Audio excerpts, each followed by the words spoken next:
احمد بریلوی نے یہ کہا تھا کہ جب یہ محتاج کا ہی عالم ہے، محتاج کا، تو مختار کا عالم کیا ہوگا؟ کیونکہ اللہ کے نبی صلی اللہ علیہ وسلم محتاج بنا کے اس دنیا میں نہیں بھیجے گئے، اللہ نے مختار بنا کے بھیجا ہے، مصطفیٰ مختار۔ جبھی نا اللہ تبارک و تعالیٰ نے فرمایا کہ میرا حبیب، یہ میرا حبیب ہے، میرا محبوب ہے، یہ اپنی طرف سے کچھ نہیں کرتا، یہ تو وہ کہتا ہے جو میں کہتا ہوں۔ مطلب کیا ہے؟ مطلب یہ ہے کہ جو حضور کہہ دیں تو سمجھ لو کہ یہی فرمان رب تعالیٰ کا ہے۔ اسی لیے تو بولتے ہیں کہ جو حضور نے بول دیا وہی شریعت ہے، جو حضور نے بول دیا یہی شریعت ہے، وہ یہی قانون لاگو ہو جائے گا۔ بلکہ جس چیز کو حضور نے حلال کر دیا وہ حلال، جس کو حرام کر دیا وہ حرام۔ اور حضور کو اتنا بھی پاور تھا کہ اگر حلال کو حرام کر دیں یا حرام کو حلال کر دیں تو حلال کو اگر حرام کر دیں تو حرام ہو جائے گی، اور حرام کو حلال کر دیں تو حلال ہو جائے گی۔ کہ ولی وہ ہے جو صحیح اور دلیل پر مبنی اعتقاد رکھتا ہو اور شریعت کے مطابق نیک اعمال بجا لاتا ہو، اسے ولی کہتے ہیں۔ لیکن طبری کے اندر حضرت عبداللہ بن عباس رضی اللہ تعالی عنہما سے ایک روایت یہ بھی ملتی ہے کہ ولی کون ہوتے ہیں؟ تو حضرت عبداللہ بن عباس کہتے ہیں ولی وہ ہوتا ہے، ولی وہ ہوتا ہے جس کو دیکھنے سے اللہ یاد آ جائے، وہی ولی ہوتا ہے۔ عزیزان محترم، جو اللہ کا ولی ہوتا ہے اس کا تو چہرہ ہی اس طریقے سے چمکتا ہے جیسا کہ چاند چمکتا ہوا نظر آتا ہے، اور اس کی سب سے بڑی وجہ یہ ہوتی ہے کہ وہ اپنے آپ کو اللہ کی راہ کے لیے اتنا وقف کر دیتے ہیں، اتنا وقف کر دیتے ہیں کہ اپنے آپ کو ہی بھول جاتے ہیں۔ عزیزان محترم، اب قرآن مقدس کے اندر جو اعلان ہوا ہے کہ لا خوف علیہم ولا هم یحزنون، اس کا مطلب کیا ہے؟ کیونکہ ہم لوگ اتنا تو کہہ دیتے ہیں انہیں نہ کوئی خوف ہے، نہ کوئی انہیں غم ہے، نہ وہ رنجیدہ ہوتے ہیں، اس کا مطلب کیا ہے؟ تو مفسرین نے اس کے بہت سی معنی ذکر کیے، ان میں سے 3 معنی میں آپ کو ذکر کر رہا ہوں کہ یعنی غم اور خوف کا مطلب کیا ہوتا ہے۔ نمبر 1 کہ مستقبل میں یعنی آنے والے دور میں، جو دور آ رہا ہے، مستقبل میں انہیں عذاب کا خوف نہ ہوگا اور نہ موت کے وقت وہ غمگین ہوں گے۔ ایک تو یہ، دوسرا یہ کہ مستقبل میں کسی ناپسندیدہ چیز میں مبتلا ہونے کا نہ انہیں کوئی خوف ہوگا اور نہ ہی ماضی و حال میں کسی پسندیدہ چیز کے چھوٹنے پر غمگین ہوں گے۔ البحر المحیط کے اندر یہ روایت موجود ہے، اس کے علاوہ جلالین کے اندر بھی موجود ہے۔ تیسرا ایک قیامت کے دن ان پر کوئی خوف نہ ہوگا اور نہ ہی اس دن یہ غمگین ہوں گے۔ عزیزان گرامی وقار، ان کا مطلب یہ کہ مستقبل میں بھی انہیں کوئی خوف نہیں ہے، نہ حال میں ہے اور نہ مستقبل میں انہیں کوئی خوف ہے، اس لیے کہ انہیں اگر کوئی ذات پر اگر اولیاء اللہ کو بھروسہ ہے تو وہ بھروسہ ہے اپنی رب کی ذات، جو ہر ایک انسان کو ہونا چاہیے اللہ کی ذات پر بھروسہ۔ حضرت عمرو بن صالح رضی اللہ تعالی عنہ، یہ سیدنا سرکار غوث اعظم جنہیں ہم بڑے پیر صاحب کہتے ہیں، بڑے پیر صاحب کی بارگاہ میں اور یہ کہا کہ حضور حج کا ارادہ ہے لیکن اونٹنی سخت بیمار ہے، حج کا ارادہ ہے، اونٹنی بیمار ہے اور ساتھی لوگ تمام لوگ حج کے لیے جا رہے ہیں، سب کی اونٹ اونٹی ٹھیک ٹھاک ہے، میری اونٹ بیمار ہے، حضور میں چاہتا ہوں کہ اگر آپ دعا کر دیں تو میرے لیے سفر میں آسانیاں پیدا ہو جائیں اور میں اچھے طور پر جا سکوں۔ تاریخ یہ کہتی ہے حضرت پیر بڑے پیر دستگیر حضور سیدنا شیخ عبد القادر جیلانی محی الدین سبحانی علیہ رحمت و رضوان نے اونٹنی کے اوپر ہاتھ پھیرا، سرکار غوث اعظم کا ہاتھ کیا پھیرنا ہوا کہ وہ اونٹنی بیماری سے شفا یاب ہو گئی۔ اور پھر حضرت عمرو بن صالح یہ کہتے ہیں ایسی شفا یاب ہوئی کہ کہ جو میرے ساتھی جو اونٹنیوں پر بیٹھے تھے ان تمام سے آگے میری اونٹنی نظر آ رہی تھی. لوگوں نے کہا اے عمرو بن صالح ابھی تو ہم نے یہ دیکھا کہ تیری اونٹنی بیمار پڑی ہے, ابھی تو ہم نے یہ دیکھا کہ تیری اونٹنی کے منہ سے جھاگ نکل رہے تھے, لیکن اچانک ایسا کون سی دوا تم نے کھلا دی ہے, کون سا اس کے اندر پاور اور طاقت و قوت پیدا ہو گئی ہے کہ یہ اونٹنی رکنے سے نہیں رک رہی ہے. تب حضرت عمرو بن صالح نے کہا اے میرے ساتھیوں سنو, اس میں نے کوئی دوا نہیں کھلائی ہے, کوئی میں نے پانی نہیں پلایا ہے. اگر اس اونٹنی کے اندر طاقت پیدا ہوئی ہے تو پیران پیر بڑے پیر بغداد والے بابا نے ہاتھ پھیر دیا, غوث کا ہاتھ پھیرنا تھا, رب کا کرم ایسا ہوا کہ تمام بیماریوں سے میری اونٹنی نجات پا گئی اور آگے دوڑتی نظر آ رہی ہے. یہ اللہ تبارک و تعالیٰ کا کرم ہے سیدنا سرکار غوث اعظم کے اوپر. کتنا بڑا کرم کی بیمار کے اوپر ہاتھ پھیرتے تو شفا یاب ہو جائے.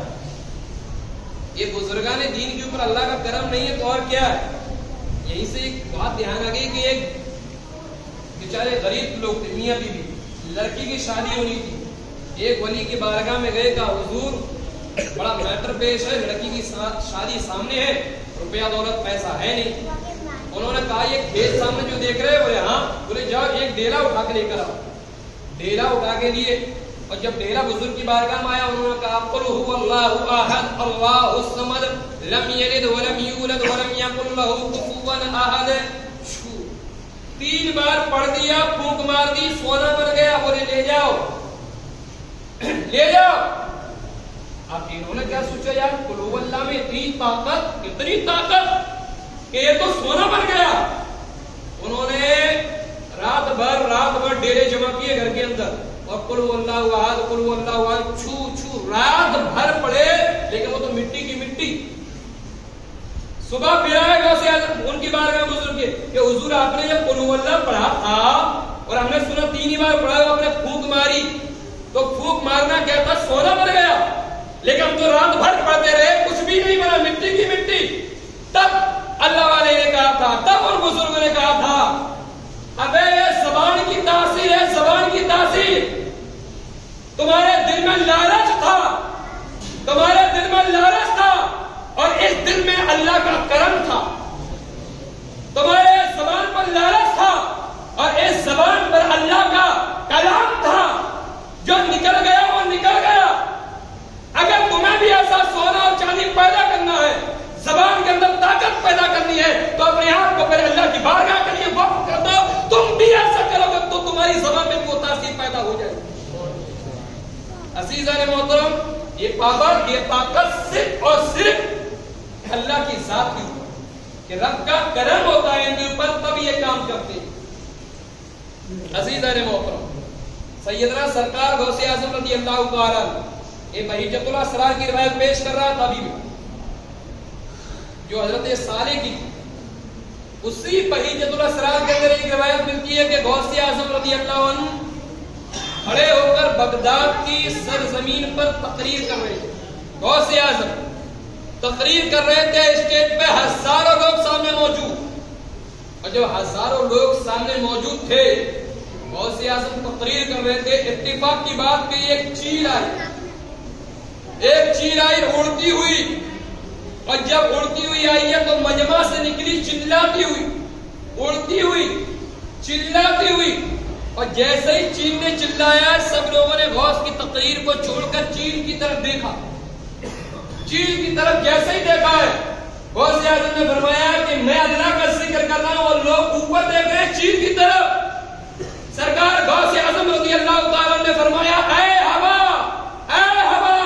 اس چیل کا سر الگ کر دے. غوث کا فرمایا تو کیا تھا کہ چیل کی گردن الگ پڑی تھی اور گھر الگ پڑا تھا. اہل بغداد کا یہ بیان ہے, بہیجۃ الاسرار کے اندر یہ روایت موجود کہ چیل کا سر الگ, دھڑ الگ. اب جب غوث اعظم رضی اللہ عنہ نے بیان دے دیا, اللہ کے دین کی تبلیغ کر دی, کرنے کے بعد پھر سرکار غوث اعظم اپنی کرسی سے آتے, اور کرسی سے آئے, پھر اسی چیل کا سر اٹھایا, پھر اسی چیل کا دھڑ اٹھایا, اور دھڑ اٹھانے کے بعد قریب لائے، اور جب قریب لاتے ہیں ملانے والے تھے، غوث اعظم نے فرمایا بسم اللہ الرحمن الرحیم۔ تاریخ یہ کہتی ہے کہ جیسے زندہ تھی ویسا پھر زندہ ہوئی اور اڑنا شروع کر دی۔ عزیزان گرامی وفا، یہ اولیاء اللہ ہیں، یہ اللہ کے نیک بندے، یہ پیران پیر، بڑے پیر دستگیر رضی اللہ تعالیٰ عنہ۔ اس لیے سرکار غوث اعظم رضی اللہ عنہ فرماتے ہیں کہ میں پوری دنیا کو اس طریقے سے دیکھتا ہوں جس طریقے سے میں ہتھیلی دیکھ رہا ہوں، جس طریقے سے ہتھیلی دیکھ رہا ہوں، اور ہتھیلی کے اوپر رائی کا دانہ، جب رائی کا دانہ اس طریقے سے دیکھیں گے، میں پوری دنیا کو اس طریقے سے دیکھتا ہوں۔ عزیزان محترم، کہنے کا مطلب یہ ہے کہ آج یہ پوری دنیا کو دیکھ رہے ہیں، اپنے ماننے والے اور چاہنے والے کو دیکھ رہے ہیں، کہ صرف اور صرف اللہ کی عبادت اور ان کی ریاضت کا یہ صلہ ہے کہ غوث اعظم کو یہ صلہ رب نے عطا فرمایا۔ عزیزان محترم، اسی طریقے سے حضرت سیدنا سرکار غوث اعظم رضی اللہ تعالی اپنے چند مریدوں کے ساتھ محلے سے سفر کر رہے تھے۔ ایک بستی سے غوث اعظم کا سفر ہوا۔ غوث اعظم رضی اللہ عنہ کے بغل سے چند لوگ تھے، ساتھ میں چل رہے، تو کیا دیکھا کہ ایک مسلم ایک عیسائی، دونوں میں جھگڑا ہو رہا تھا، مسلم اور عیسائی دونوں میں جھگڑا۔ سرکار غوث اعظم دیکھتے رہے، اور جب دیکھتے رہے کہ جھگڑا اب مزید اضافہ ہونے والا ہے، تو غوث اعظم رضی اللہ تعالیٰ پہنچ گئے۔ بھائی کس چیز کا جھگڑا ہے؟ آپ جھگڑا کیوں کر رہے ہیں؟ کیا وجہ ہے؟ تو مسلمان آیا، کہا حضور یہ ایک عیسائی ہے اور اس کا کہنا یہ ہے کہ محمد الرسول اللہ سے بڑا مقام عیسیٰ علیہ السلام کا ہے، اور میرا یہ کہنا ہے کہ محمد الرسول اللہ کا مقام حضرت عیسیٰ سے بھی زیادہ ہے۔ بولے اچھا یہ میٹر ہے؟ سرکار غوث اعظم رضی اللہ عنہ نے فرمایا کہ اے عیسائی، تمہارا معاملہ کیا ہے؟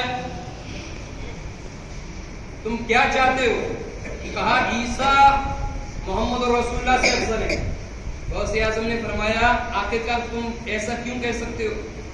کہا عیسیٰ مردوں کو زندہ کر دیا کرتے تھے، عیسیٰ مردوں کو زندہ کر دیا کرتے تھے۔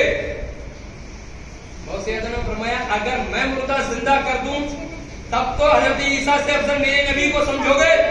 کہا یقیناً سمجھیں گے۔ غوث اعظم رضی اللہ عنہ نے فرمایا تو چل پھر جہاں لے چلنا ہے وہاں لے چل، جس قبرستان میں لے جانا وہاں لے جا۔ آئے قدیم قبرستان میں، آئے پرانے قبرستان میں غوث اعظم رضی اللہ عنہ کو لے کر۔ غوث اعظم کے مریدین بھی ساتھ تھے، ہزاروں بغداد کے لوگ بھی ساتھ تھے، تمام لوگ موجود، اور یہ روایت زبدۃ الآثار کے اندر یہ روایت موجود۔ حضرت شیخ عبدالحق محدث دہلوی نے بھی اس روایت کو بیان کیا کہ لے کے گئے قبرستان۔ اب یہاں غوث اعظم رضی اللہ عنہ کو بہرحال جانے، قبرستان لے کر گئے۔ غوث اعظم نے فرمایا تو جس قبر کا مردہ چاہے اس کو بتا دے، اس کو آج میں زندہ کروں گا۔ گئے، کہا اس قبر، یہ جو قبر ہے اس کے مردوں کو تم زندہ کرو، اس کے مردے کو تم اٹھاؤ، اس کے مردے کو۔ غوث اعظم نے فرمایا اٹھ تو جائے گا، پہلے جان تو لے یہ ہے کون؟ غوث اعظم فرماتے ہیں جس کی قبر کا تو نے مجھے بتایا ہے، یہ دنیا میں گانا بجایا کرتا تھا، یہ دنیا میں گانا بجایا کرتا تھا، اور لے سن اب یہ مردہ اٹھے گا۔ تاریخ کہتی ہے غوث اعظم رضی اللہ عنہ نے ہزاروں لوگوں کے سامنے کہا تھا قم باذن اللہ، اللہ کے حکم سے کھڑا ہو جا۔ غوث اعظم کے فرمانا تو کیا ہوا کہ فوراً قبر پھٹی اور مردہ خود بخود زندہ ہو۔ اب یہاں زندہ تو آپ نے دیکھ لیا سب کی نظر، لیکن جو چیز میں نے بولی اس پر کسی کی نظر نہیں۔ زندہ ہو گیا یقیناً، کھڑا ہو گیا یقیناً، لیکن جو چیز مجھے بولنی ہے وہ دیکھو، وہ کیا بولنے والا، اس کے اندر باریکی دیکھو۔ سرکار غوث اعظم رضی اللہ عنہ نے زندہ تو کر دیا، لیکن غوث اعظم نے کہا کیا کہ قبر میں جو مردہ ہے یہ گویا تھا، گویا، یعنی غوث اعظم نے یہ بھی دیکھ لیا کہ اس قبر کے اندر جو ہے وہ گویا تھا۔ اندازہ کرو جب سرکار غوث اعظم رضی اللہ تعالیٰ نے جب اتنا میٹر پیش کیا کہ وہ زندہ ہو گیا تو فوراً عیسائی قدموں میں گر گیا، کہا حضور کلمہ پڑھاؤ اور اسلام میں داخل کر دو، اسلام میں۔ تب غوث اعظم نے فرمایا تھا ہمیں جب یہ ادنا سے غوث کا یہ علم ہے، جب رسول کے غلام ان کی اولاد ان کے بیٹے کا علم ہے تو میرے نبی کا علم کیا ہوگا؟ جب ان کے گدا بھر دیتے ہیں شاہان عالم کی جھولی، محتاج کا جب یہ عالم ہے مختار کا عالم کیا ہوگا؟ امام احمد رضا فاضل بریلوی نے یہ کہا تھا کہ جب یہ محتاج کا یہ عالم ہے، محتاج کا، تو مختار کا عالم کیا ہوگا؟ کیونکہ اللہ کے نبی صلی اللہ علیہ وسلم محتاج بنا کے اس دنیا میں نہیں بھیجے گئے، اللہ نے مختار بنا کے بھیجا ہے، مصطفیٰ مختار۔ جبھی نا اللہ تبارک و تعالیٰ نے فرمایا کہ میرا حبیب، یہ میرا حبیب ہے، میرا محبوب ہے، یہ اپنی طرف سے کچھ نہیں کہتا، یہ تو وہ کہتا ہے جو میں کہتا ہوں۔ مطلب کیا ہے؟ مطلب یہ ہے کہ جو حضور کہہ دے تو سمجھ لو کہ یہی فرمان رب تعالیٰ کا ہے۔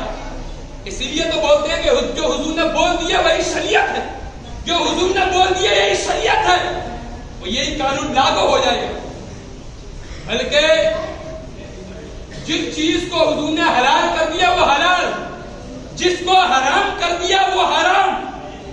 اور حضور کو اتنا بھی پاور تھا کہ اگر حلال کو حرام کر دے یا حرام کو حلال کر دے تو حلال کو اگر حرام کر دے تو حرام ہو جائے گی، اور حرام کو حلال کر دے تو حلال ہو جائے گی۔